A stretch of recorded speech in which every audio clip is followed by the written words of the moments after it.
Assalamualaikum warahmatullahi wabarakatuh. Eh, saya Muhammad Anca Putra. Perkenalkan, nama saya Marisa Meliani. Nama Susana Aprianti. Perkenalkan, nama saya Azga Nuharida Sania Putri. Perkenalkan, nama saya Ferdi Herdiansyah. Perkenalkan, nama saya Trisna Yuniar. Perkenalkan, nama saya Wahyu Kusuma. Nama saya Putri Amelia. Nama saya Ahmad Yusuf. Saya dan teman-teman saya selaku anggota kelompok 2 akan mempresentasikan materi tentang Revolusi Prancis. Pertama-tama, saya akan menjelaskan apa itu Revolusi Prancis. Revolusi Prancis adalah masa dalam sejarah Prancis antara tahun 1789 dan 1799, di mana golongan demokrat dan pendukung republikanisme menjatuhkan monarki absolut di Roma dan memaksa gereja Katolik Roma menjalani restrukturisasi yang radikal. Meski Prancis kemudian akan berganti sistem antara republik, kekaisaran dan monarki selama 75 tahun setelah Republik pertama Prancis jatuh ke dalam kudeta yang dilakukan oleh Napoleon Bonaparte. Revolusi ini jelas mengakhiri Ancien Regime atau rezim lama yang merujuk pada kekuasaan dinasti seperti Valois dan Bourbon, dan menjadi lebih penting dari revolusi-revolusi berikutnya yang terjadi di Prancis. Saya akan menjelaskan situasi politiknya. Jadi situasi politik di Prancis sebelum revolusi Prancis adalah sejak Prancis dipimpin oleh Raja Louis XIV, kekuasaan raja menjadi besar dan tidak terbatas. Rakyat harus tunduk kepada kekuasaan raja. Rakyat tidak boleh punya pengaruh sedikit pun dalam pemerintahan. Oleh karena itu, Dewan Perwakilan Rakyat atau Etats Generaux kemudian dibubarkan. Raja Louis XIV terkenal dengan semboyannya L'État c'est moi, atau negara adalah saya. Raja Louis XIV hidup dalam kemewahan dan kemegahan. Ia membangun istana Versailles dengan menghabiskan biaya yang sangat besar. Padahal biaya itu diperoleh dengan memungut berbagai macam pajak yang tinggi dari rakyat. Sudah tentu rakyat menderita dan membenci raja. Hal ini masih berlanjut pada masa pemerintahan Louis XV. Perasaan tidak puas dan benci kepada raja dan para bangsawan makin lama makin meluas. Pada masa pemerintahan Raja Louis XVI, raja sudah tidak memiliki gezaks atau kewibawaan dan kekuatan lagi. Hal itu disebabkan raja tidak berhasil memperbaiki keadaan. Situasi demikian memberi peluang yang sangat baik untuk meletusnya suatu revolusi. Situasi ekonomi sebelum revolusi. Masyarakat Prancis pada waktu itu terbagi menjadi 3 golongan. Golongan 1 terdiri atas para bangsawan. Golongan kedua terdiri atas ulama, gereja atau pendeta. Golongan ketiga terdiri atas rakyat biasa. Golongan pertama dan kedua hidup mewah dengan memiliki berbagai hak istimewa dan bebas dari pajak. Golongan ketiga adalah rakyat yang hidup menderita dan dibebani berbagai macam pajak. Dari golongan rakyat inilah kemudian muncul golongan baru yang disebut bourgeois. Golongan inilah yang menjadi pelopor timbulnya revolusi Prancis. Faktor pendukung revolusi Prancis adalah peristiwa kompleks yang terjadi oleh berbagai peristiwa dan kondisi sosial, ekonomi, dan politik yang saling berkaitan, yaitu yang pertama, kondisi kelaparan dan krisis pangan di Prancis pada tahun 1774. Menteri Keuangan Prancis Robert-Jacques Turgot mengeluarkan edik yang membebaskan perdagangan gandum. Namun pada saat yang sama terjadi juga gagal panen. Akibatnya terjadi penimbunan gandum oleh para spekulan dan terjadi kelangkaan dan kenaikan harga gandum. Hal ini menyebabkan kelaparan dan kerusuhan akibat kelangkaan gandum yang merupakan bahan roti, bahan makanan pokok rakyat masyarakat Prancis. Selanjutnya adalah kesewenangan kalangan bangsawan terhadap rakyat biasa. Prancis pada masa sebelum revolusi adalah negara feodal. Para bangsawan dan anggota kerajaan pada masa kerajaan Prancis memiliki hak luar biasa. Mereka memiliki lettre du quetquet yang dapat memenjarakan siapapun yang dianggap ancaman bagi para bangsawan. Mereka juga memiliki tanah yang luas dan hak atas panen rakyat di wilayah kekuasaan mereka. Akibatnya, para bangsawan bisa hidup mewah dan di atas hukuman sementara rakyat menderita. Faktor pendukung yang ketiga, pemerintahan absolut Prancis tidak memiliki konstitusi untuk membatasi kekuasaan para bangsawan dan raja, sehingga raja dapat bertindak sesukaannya dan membuat peraturan tanpa mendengarkan pendapat para rakyat.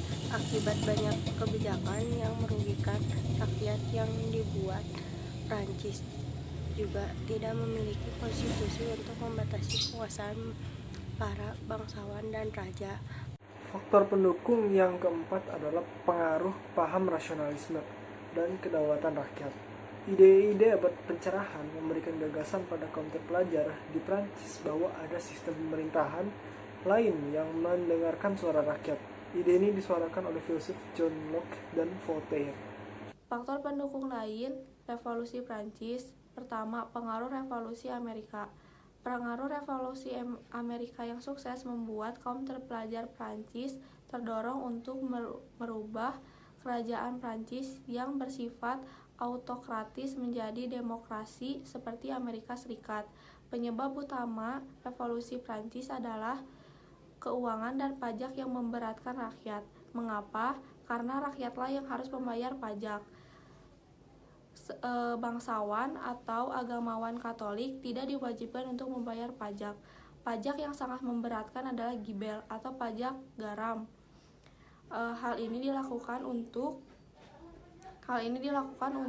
membayar utang kerajaan Prancis akibat perang bersama Inggris.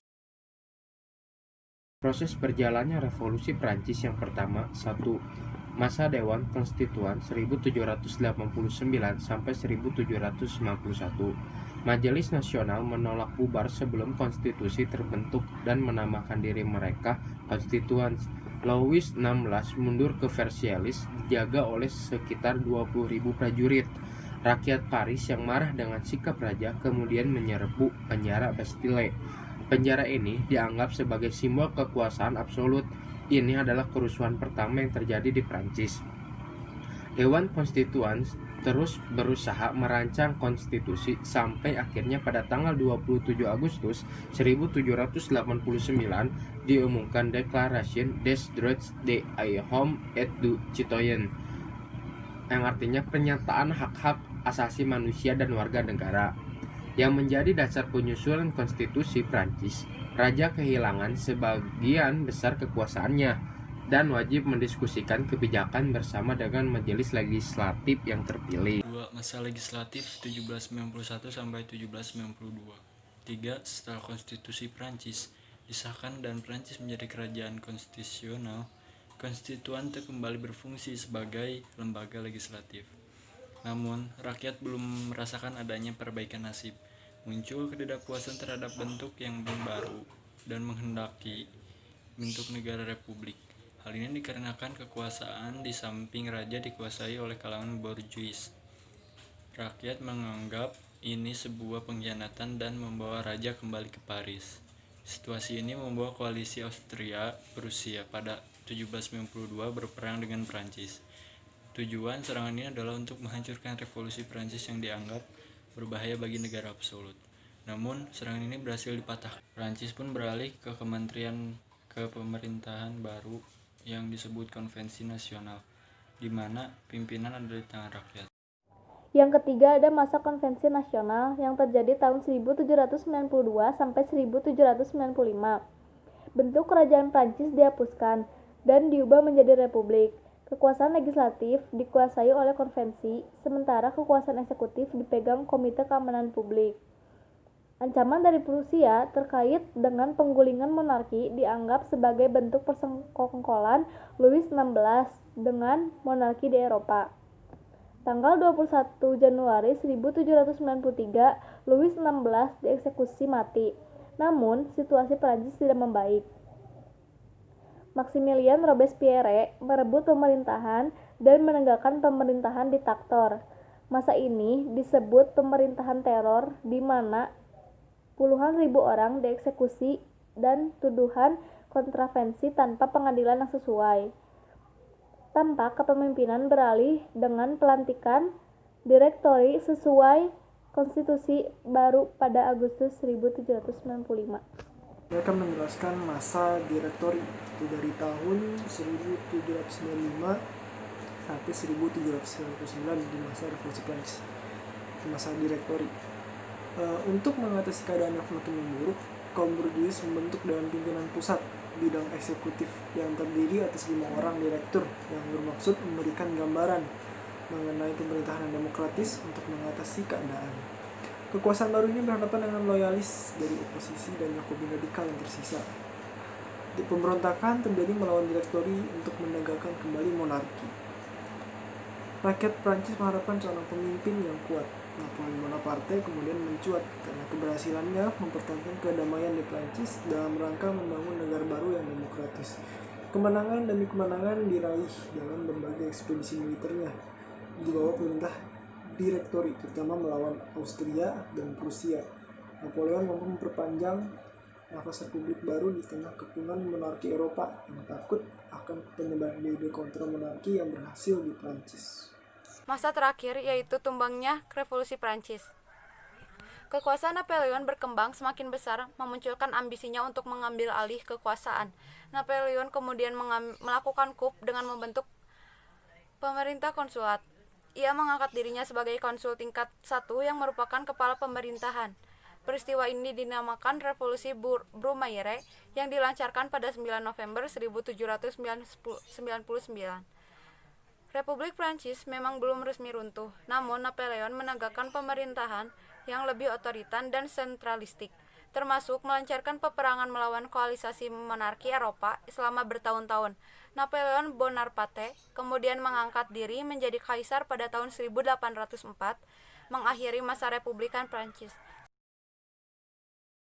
Dampak revolusi Prancis bagi kehidupan manusia. Yang pertama, republikanisme. Revolusi Prancis ikut menyebarkan paham republikanisme, menghapuskan monarki, menunjukkan dengan jelas bahwa negara adalah karena rakyat. Oleh karena itu, rakyat seharusnya merupakan pemegang kedaulatan tertinggi. Tidak ada penguasaan yang memerintahkan tanpa persetujuan rakyat. Rakyat pula lah yang berhak mengontrol jalannya pemerintah. Revolusi Prancis memberikan inspirasi kepada para pendiri bangsa Indonesia yang memiliki republik sebagai sistem pemerintah. Kedua, nasionalisme. Revolusi Prancis membuat masyarakat semakin bersatu di bawah pimpinan Napoleon Bonaparte yang dipayungi oleh nilai-nilai liberté atau kebebasan, égalité kesetaraan, fraternité atau persaudaraan, anti feodalisme dan hak asasi manusia. Rakyat biasa dapat menikmati kebebasan dari pungutan pajak yang sewenang-wenangnya serta aturan-aturan lain yang menyengsarakan mereka. Sejak Napoleon Bonaparte berkuasa, sikap anti-feodalisme itu dipertegas lagi melalui Undang-Undang Napoleon. Di dalam undang-undang tersebut ditegaskan bahwa hanya orang-orang berkualitas yang dapat memiliki jabatan republik. Hal ini menunjukkan bahwa revolusi Prancis menjunjung tinggi kesetaraan, keadilan, dan kebebasan. Tidak ada diskriminasi, semua rakyat negara diperlukan setara. Pengaruh revolusi Prancis terhadap perubahan di bidang politik. Pengaruh revolusi Prancis terhadap sistem politik jelas berupa kekuasaan absolut yang sangat dicam oleh rakyat. Lebih dari itu, paham liberal yang muncul sangat pesat menyebar hingga ke penjuru dunia seperti Spanyol, Jerman, Rusia, Austria, dan Italia. Dengan adanya revolusi Prancis, ada pula perubahan pemerintahan yang semula monarki menjadi demokrasi, munculnya paham parlementer, republik, dan lain sebagainya, dan tentunya juga mulai tumbuh di negara lain. Pengaruh revolusi Prancis di bidang ekonomi yaitu: 1. Dihapusnya sistem gilde, yakni sistem dalam peraturan perdagangan. Dengan dihapusnya sistem ini, maka perdagangan dan industri dapat berkembang dengan cukup baik di Prancis pasca revolusi Prancis. 2. Di sisi lain, kehidupan petani juga memiliki peningkatan. Akibat adanya revolusi Prancis ini, petani diberikan hak untuk memiliki tanahnya kembali. Dihapusnya pajak feodal yang dengan demikian pendapatan dan taraf hidup petani perlahan semakin meningkat. Mengaruhi revolusi Prancis di bidang sosial. Dalam perjuangan revolusi Prancis jelas dapat kita ketahui bahwa